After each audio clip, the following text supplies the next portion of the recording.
L'actualité à la une. Ce matin, les ministres des Transports de l'UEMOA peaufinent les détails de la boucle ferroviaire de l'Union. Ils sont réunis depuis hier à Ouagadougou pour examiner les projets de texte avant la mise en œuvre. À suivre dans ce journal. Le dernier hommage de l'ANC à Nelson Mandela avant le transfert de son cercueil à Kounou. Le président Zuma s'est adressé à la foule nombreuse venue s'incliner devant la dépouille sur fond de chants d'hommage. Et puis le secrétaire général du ministère de l'Environnement et du Développement durable est notre invité. Il nous parlera de la conférence du CONED prévue du 17 au 19 décembre à Ouagadougou. Bonjour. Bonjour. Nous serons à vous tout à l'heure. Bonjour à tous et bienvenue au 13h15 de la télévision du Burkina. Les députés sont en réflexion sur le recours aux réhabilitations parlementaires. C'est une procédure de délégation législative réservée au gouvernement. Ils veulent diagnostiquer, avoir les forces et faiblesses et proposer un nouveau mécanisme. Anna Lucie Kéry pour le reportage. Ces pas de communication sur la pratique et la problématique des lois d'habilitation au Burkina Faso qu'ont débuté les journées de réflexion sur les lois d'habilitation. À travers leurs exposés respectifs, les assistants parlementaires Jean-Baptiste Diasso et Seydou Koulibaly sont revenus sur les différentes lois d'habilitation qui ont été adoptées depuis 1992 à nos jours. Les communicateurs, tout en abordant les perspectives, n'ont pas perdu de vue les acquis et les insuffisances de ces lois qui couvrent désormais toute l'année civile, à savoir le 1er janvier au 31 décembre. Ramener ces lois d'habilitation dans des périodes où l'Assemblée nationale n'est pas en session.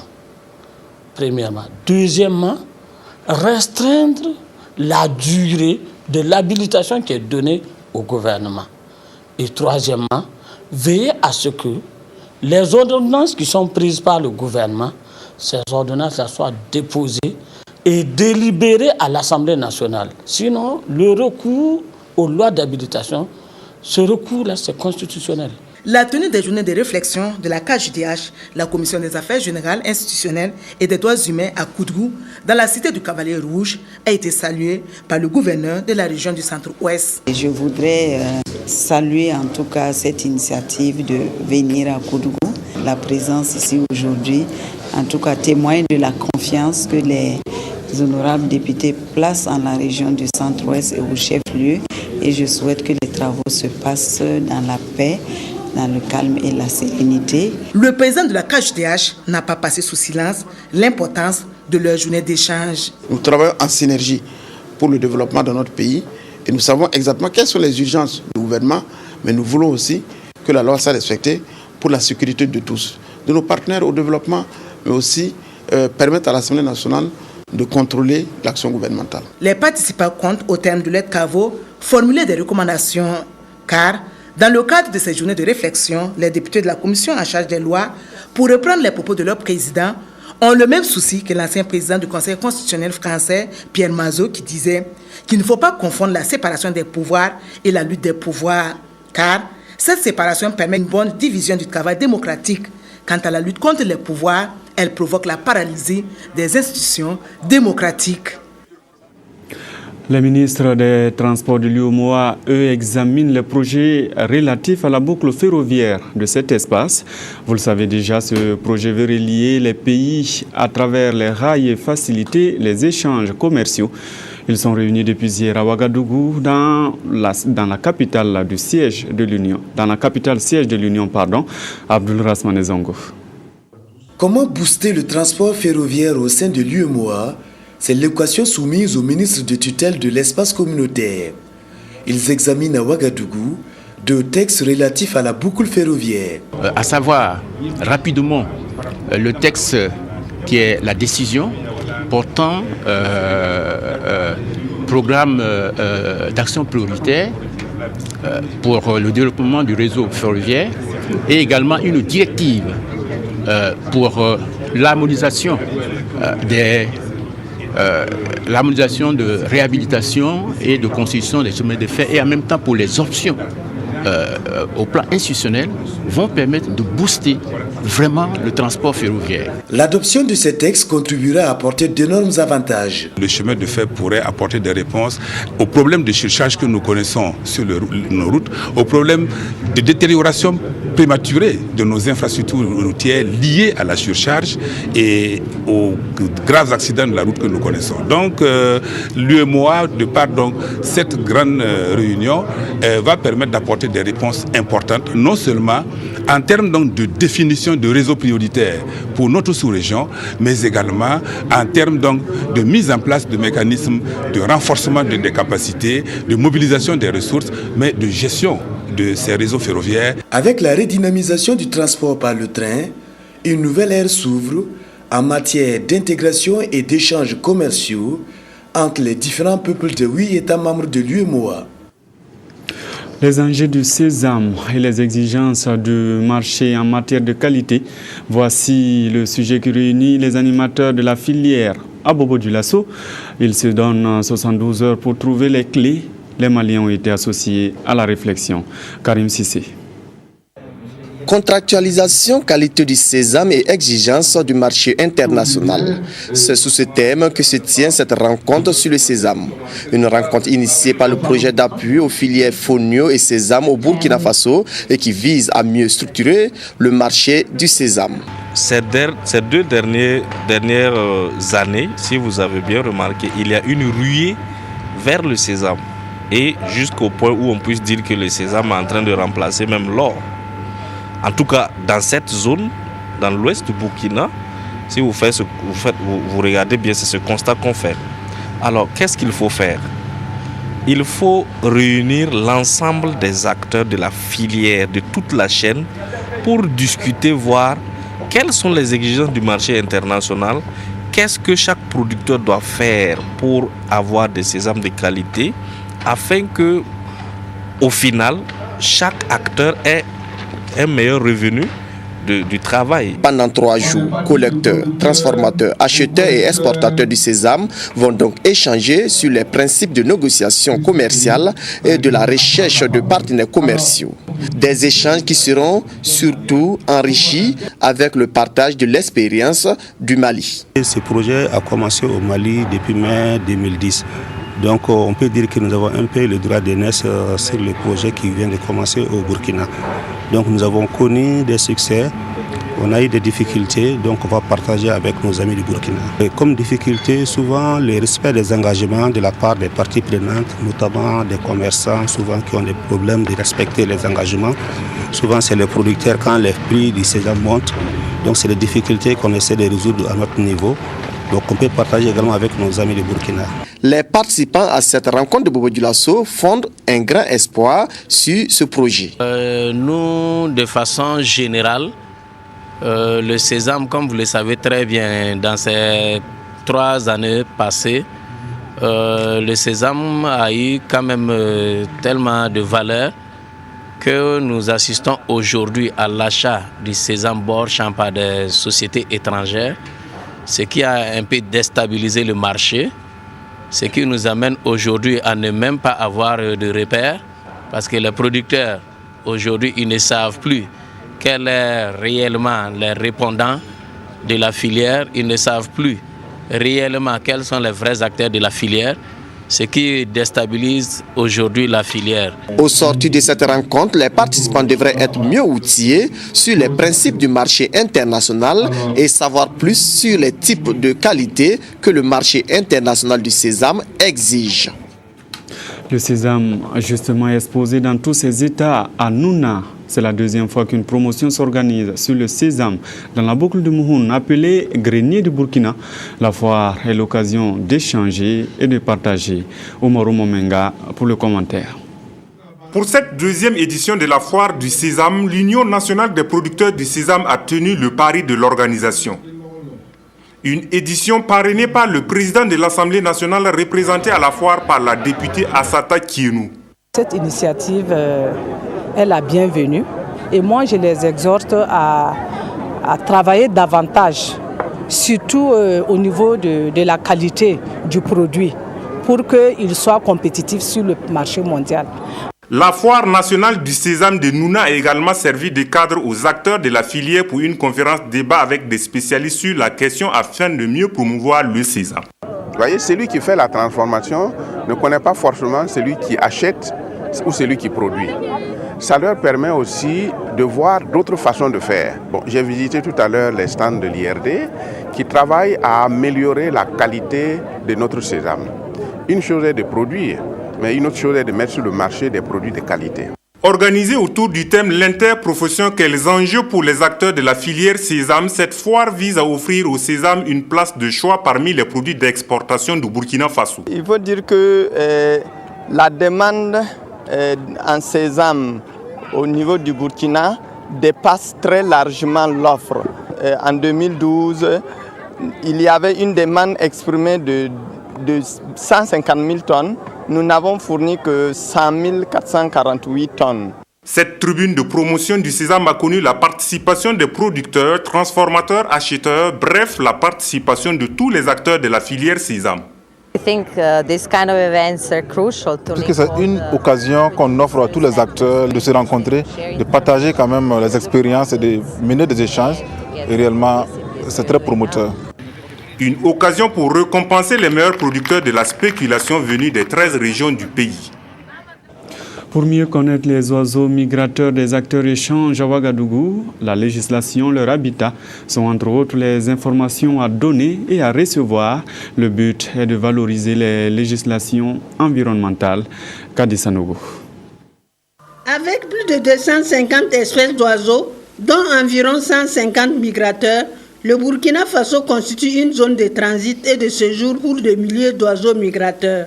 La Fondation Naturellement a fourni des efforts en matière de préservation des ressources naturelles dans notre pays. Elle contribue à l'alimentation de la réflexion sur des questions aussi stratégiques que sont les législations relatives à la conservation des oiseaux migrateurs. L'objectif visé par cet atelier est de permettre aux décideurs, aux hommes des médias, aux partenaires techniques et financiers et aux organisations de la société civile de connaître et de valoriser les législations environnementales relatives à la conservation des oiseaux migrateurs. La situation est préoccupante. On a vu tout de suite un documentaire qui indique que nous sommes aussi les prédateurs. Par la chasse illégale, nous contribuons à la destruction de ce patrimoine mondial au Burkina Faso comme dans d'autres pays africains. C'est pour ça que c'est urgent de sensibiliser ceux qui ne sont pas encore sensibilisés. Pour le ministre en charge de l'environnement et du développement durable, cet atelier revêt une grande importance. Nous devons donc de connaître ces conventions internationales, qu'est-ce qu'elles stipulent, et les appliquer. C'est l'occasion pour les Burkinabés, les hommes des médias et les techniciens, de prendre connaissance donc de ces conventions internationales et de servir de relais dans le cadre d'information, de la conscientisation des acteurs locaux. Cette rencontre va permettre aux participants de mieux se familiariser avec les législations sur les oiseaux migrateurs, de mieux informer le public et enfin de proposer des pistes de solutions pouvant contribuer à améliorer politiques et stratégies de leur conservation. Et pour un environnement sain, l'École nationale des enseignants du primaire de Lumbila fait sa toilette. Une journée de salubrité a été organisée au sein de l'établissement pour correspondre à la mission assignée à l'établissement. Nathalie Sawadogo, reportage. Ils sont des stagiaires de l'École nationale des enseignants du primaire de Lumbila. Mais en cette matinée du 5 décembre, ils ont déposé bics, craies et papiers afin de répondre à l'invitation de leurs responsables, rendre leur environnement sain à travers une journée de salubrité. Les autorités communales, provinciales, régionales et la population riveraine de l'ENEP étaient de la partie. Une journée de salubrité, tout simplement pour assainir notre environnement, parce que c'est notre milieu de travail. Dans la mesure où c'est un centre de formation d'éducateurs, nous pensons qu'il était logique de mettre dans notre programme d'activité. Après la séance de salubrité, une rencontre entre les autorités de la région et les élèves maîtres a eu lieu. Une rencontre qui a permis aux différents intervenants, à savoir le maire de la commune, le délégué des élèves, le DG de l'école et le président du conseil d'administration, de magnifier l'œuvre et de prodiguer des conseils aux stagiaires. Les élèves maîtres ont pris l'engagement de garder les lieux toujours propres. Le gouverneur de la région du plateau central, Blaise Corneille Ouedraogo, est venu encourager l'initiative. C'est pour ça que je suis venu pour les féliciter pour cette belle initiative et les encourager. Parce que l'uniforme, en fait, ça les rapproche davantage. Ça fait en sorte qu'ils sont tous pareils et puis ça les rend encore beaucoup plus rigoureux dans leur pratique quotidienne, à savoir la propreté. Une séance de plantation d'arbres a mis fin à la cérémonie. L'École nationale des enseignants du primaire de Lumbila, qui a vu le jour depuis octobre 1985, a formé à nos jours 14 324 enseignants. Pour cette année, la 29e promotion compte 808 stagiaires répartis dans 17 classes. Je reçois pour vous le secrétaire général du ministère de l'Environnement et du Développement durable, M. Lambert Georges Ouedraogo.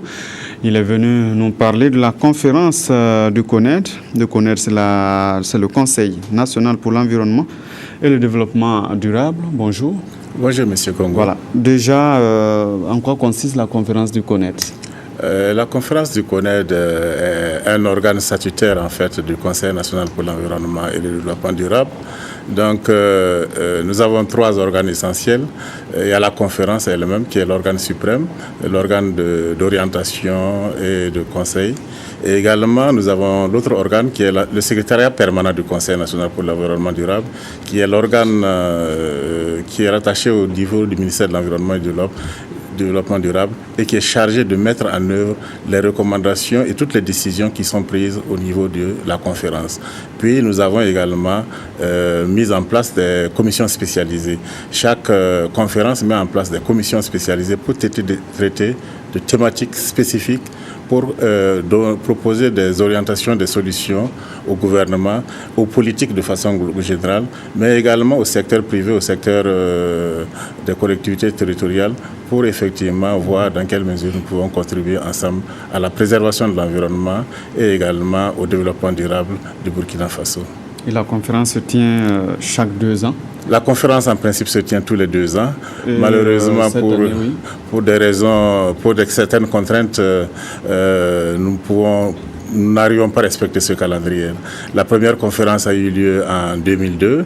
La deuxième conférence a eu lieu 3 années après, en 2005. Puis la 3e conférence en 2009. Et c'est en 2013, finalement, que nous tenons la 4e conférence. 4 ans après. Voilà, 4 ans après. Du 17 au 19 décembre prochain, sous le thème économie verte, enjeux et opportunités pour un développement durable au Burkina. C'est exact. Déjà, l'économie verte, c'est quoi? Oui, l'économie verte, laissez-moi vous dire simplement que c'est tout mode de production et de consommation qui sécurise ou réduit au maximum les risques environnementaux. Donc, nous allons dans un sens d'une économie qui préserve l'environnement. En fait, c'est un peu l'objectif succinct que nous visons. Donc, c'est de faire en sorte que notre économie tienne en compte le facteur environnement dans son développement, dans son épanouissement. Parce que si vous voyez en fait ce qui se passe aujourd'hui, les questions de l'orpaillage, les questions de transport urbain, de pollution urbaine, ce sont des facteurs que nous pouvons essayer d'atténuer pour que effectivement nous assurons une économie. Et donc également, par exemple, le mode de consommation de l'énergie. Donc au niveau de l'énergie, comment nous allons entreprendre des consommations qui également préservent l'environnement pour nous, mais également pour les générations futures. Parce que, comme on a dit, nous avons emprunté cette terre-là aux générations qui vont venir. Donc, il faut bien que nous gardons le maximum possible pour que les générations qui vont venir puissent bénéficier également et pouvoir vivre décemment sur cette terre.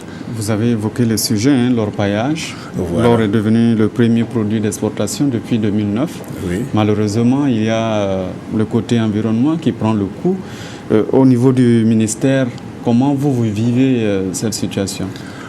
Nous essayons de conjuguer les efforts ensemble parce que même tout récemment, nous avons encore la relecture du code minier et ensemble, nous avons travaillé avec le ministère de l'énergie et des mines pour voir dans quelle mesure certains paramètres peuvent être pris en compte dans la gestion effectivement des questions environnementales pour que le Burkina Faso, bien sûr, garantisse bien sûr son développement économique, mais également s'assure que l'impact environnemental est réduit et au minimum vraiment pour que nous puissions nous assurer que la vie va continuer à être sécurisée dans les environs des sites d'orpaillage. Mais ce n'est pas seulement, vous avez vu tout de suite, mais nous développons également, et ce n'est même pas seulement nous qui développons, mais d'autres, vous avez vu tout de suite votre reportage sur le sésame. Ils ont dit que le sésame est en train de remplacer l'or au Burkina. Donc il y a des secteurs également qui se montrent plus porteurs. Donc il faut montrer également qu'on peut avoir d'autres secteurs plus porteurs que effectivement l'orpaillage qui appartient à l'économie brune et qui c'est une source périssable. À un moment donné, nous allons nous arrêter parce que finalement, il n'y aura plus d'or. Mais le sésame, on pourra toujours le cultiver. Donc c'est ce que nous voulons développer, que nous puissions arriver à des modes de production qui assurent un développement durable en sécurisant la vie des hommes et des animaux sur cette terre-là. Oui, mais de ce côté-là aussi, il y a le coton qui a aussi un impact. Oui. Le coton a eu un impact. Et vous avez vu qu'il y a eu des alternatives. Il y a eu d'abord... parce qu'en fait, le problème qui s'est posé, c'est l'utilisation des pesticides. Absolument. Donc, dans un premier temps, on a essayé de voir comment réduire au maximum l'utilisation des pesticides. Puis, le gouvernement a devancé et a pris des mesures pour voir comment nous pouvions introduire du coton transgénique pour réduire au maximum l'utilisation des pesticides, parce que le coton BT fait éliminer près de 80% d'utilisation de pesticides à utiliser sur le terrain. Donc c'est de voir comment tous ces paramètres-là peuvent être mis ensemble pour que nous assurons un développement cohérent et harmonieux. Donc voilà, donc nous entreprenons ceci, bien sûr avec l'ensemble des secteurs, parce que le ministère de l'Environnement et du Développement durable n'est pas isolé, il appartient à un gouvernement, et donc dans l'ensemble, nous travaillons ensemble à voir comment nous pouvons trouver des solutions communes pour que nous puissions assurer le développement durable dans ce pays-là. Alors vous dites que vous voulez participer à une croissance à 2 chiffres au Burkina à travers l'économie verte. Oui. Concrètement, comment ? Oui, nous pensons que vraiment, si nous prenons les ressources naturelles simplement, nous avons déjà fait le point sur la contribution, nous avons d'abord fait un point sur la contribution du secteur forestier à l'économie nationale. Pour voir, c'était d'abord pour faire un plaidoyer auprès du ministère de l'économie et des finances pour montrer que le secteur des eaux et forêts avait un impact important. Parce que si vous prenez l'utilisation simple du bois, rares sont les ménages du Burkina Faso qui n'utilisent pas au moins du bois dans les ménages par jour. Mais économiquement, ça ne ressort nulle part comme valeur ajoutée dans l'économie des ménages, dans l'économie nationale. Donc nous avons voulu montrer qu'il y a cet aspect. Mais également les produits forestiers non liés que nous utilisons. Nous utilisons des feuilles de baobab que nous mangeons, nous utilisons des pains de singe, nous utilisons beaucoup de choses de la nature, mais que nous ne comptabilisons pas dans notre économie. Nous avons voulu montrer que le secteur des forêts avait un impact important dans l'économie. Puis nous avons par la suite réédité et élargi pour prendre la contribution de l'environnement dans l'économie nationale.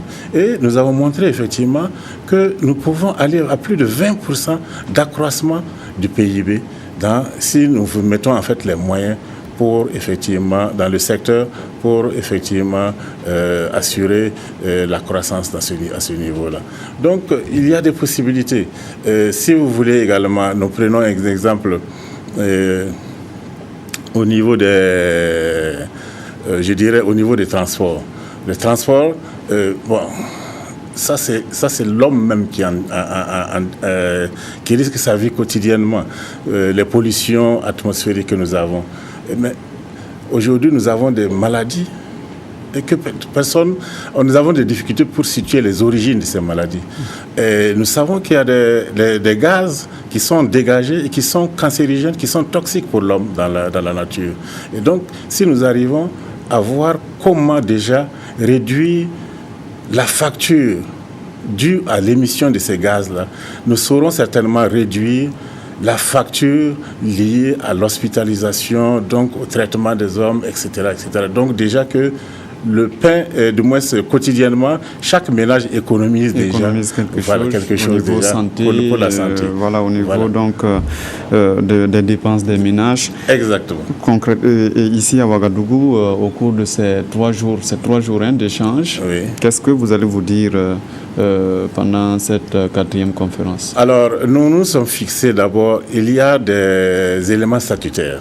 Nous nous sommes fixés d'abord pour objectif d'analyser tous les éléments statutaires. Notamment, c'est d'adopter notamment le rapport du secrétariat permanent, puisque le secrétariat permanent doit rendre compte à la conférence.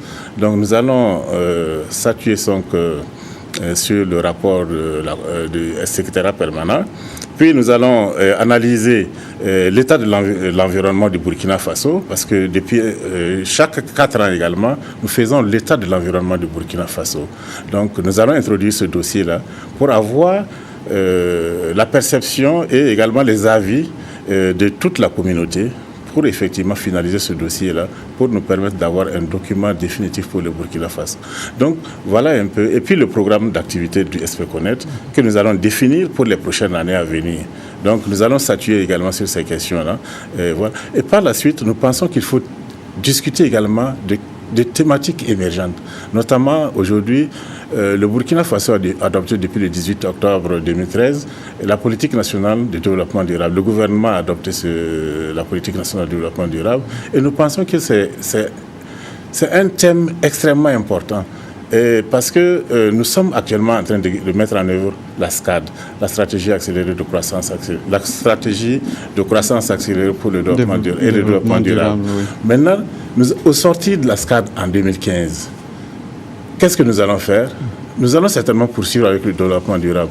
Il y a une politique de développement durable. Il faut que nous nous préparons déjà à mettre en œuvre cette politique de développement durable, à asseoir déjà les outils pour pouvoir effectivement aller vers le développement durable et donc dont l'économie verte est un outil. Donc voilà un peu. Voilà. Je m'excuse. Merci M. Ouedraogo d'être venu nous voir. Je rappelle que vous êtes venu nous parler de la 4e conférence du CONED qui se tient du 17 au 19 décembre prochain à Ouagadougou. La suite du journal.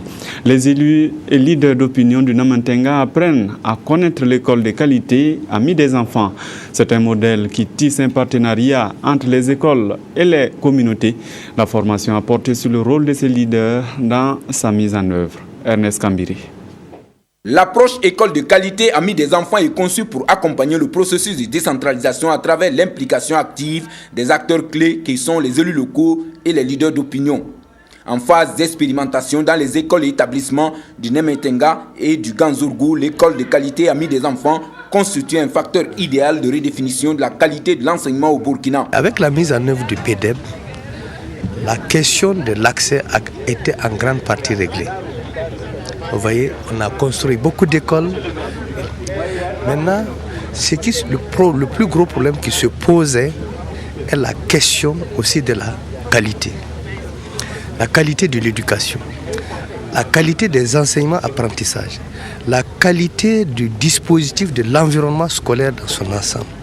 Du coup, ça implique que toutes les structures techniques du MENA, aussi bien centrales que déconcentrées, accompagnent les conseillers municipaux, accompagnent les maires, accompagnent les collectivités territoriales à vraiment être autour de l'école et prendre en charge l'école. L'école de qualité amie des enfants brasse tout ce décor-là, tout ce monde-là autour de l'école, de la qualité de l'école pour que les enfants puissent mieux réussir. En tant que maire, conseillers municipaux et leaders de proximité sont de ce fait les premiers concernés par la question éducative. Il s'agit au cours de cette rencontre de les impliquer par la sensibilisation et la formation à la gestion quotidienne de l'école. Dans leur phase actuelle, les modèles d'école amis des enfants se préoccupent d'obtenir la participation et le plein appui de toutes les parties à même d'aider les enfants à réaliser leur droit à une éducation de qualité. Cette approche également va nous permettre l'accompagnement au niveau des parents, au niveau des enfants, au niveau des acteurs autour de l'éducation, je veux dire les enseignants, les chefs de circonscription. Et tout ceci-là vont avoir les élus locaux autour d'eux. Et ce qui va faciliter sensiblement le travail sur le terrain. En permettant aux élus locaux et leaders d'opinion de s'approprier la philosophie de l'école de qualité amie des enfants, l'UNICEF et le ministère de l'Éducation nationale et de l'alphabétisation permettent ainsi à ces acteurs de proximité de connaître leur rôle dans sa mise en œuvre et d'apporter leur accompagnement dans le succès de ce processus expérimental. De leur côté, des agents de l'administration publique apprennent la gestion axée sur les résultats. Ils sont 15 à avoir suivi cette formation donnée par une école du Canada en collaboration avec un centre de recherche burkinabé. Pour valider ces connaissances, ils ont reçu des attestations. Cyril Yelemou, Adama Koulibaly. Après une semaine de formation en gestion axée sur les résultats, Aminata Sabané reçoit son attestation de fin de formation.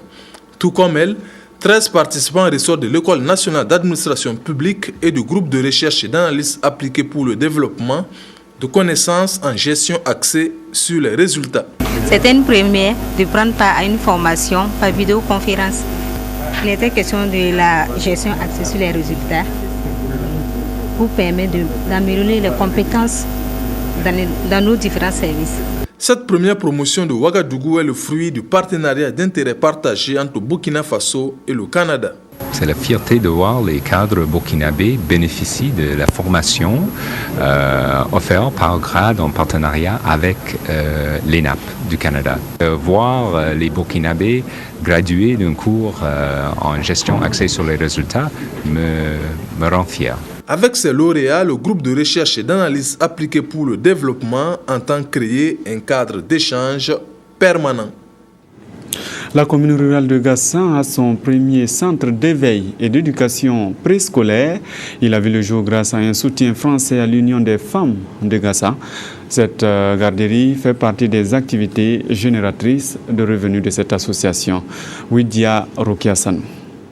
Être femme et avoir des occupations autres que le ménage n'est pas chose aisée dans nos sociétés et cela se complique davantage lorsqu'il y a des enfants à bas âge dont il faut s'occuper. C'est pourquoi ces femmes de l'Union Ben Afakabon de Gassan manifestent ici leur joie de bénéficier d'un centre d'éveil et d'éducation préscolaire qui prendra soin de leur progéniture pendant qu'elles s'occupent à rentabiliser leur plateforme multifonctionnelle. Nous remercions beaucoup nos partenaires pour cette garderie. Elle nous sera d'un grand apport dans nos activités et permettra d'éveiller nos enfants dès le bas âge et de les socialiser. Cette garderie est le fruit du partenariat entre l'Union Ben Afakabon, Sama Bioconsult et les laboratoires Expanscience à travers la fondation Mustela. Elle a coûté 9 millions de francs CFA, financée à environ 90% par cette fondation. Elles avaient émis la volonté de créer un jour cette garderie. Et dans le cadre de notre travail sur des filières aménées et niébier bio, nous avons souhaité en fait au chemin entre le mécénat et la responsabilité sociale d'entreprise créer ce projet pour autonomiser les femmes. Ce partenariat qui dure depuis 2009 a déjà permis à l'Union d'avoir un bureau, un magasin pour le stockage des céréales bio qu'elle produit, une pépinière et des formations au profit de ses membres. C'est fini pour aujourd'hui. Merci d'avoir suivi cette édition. À demain.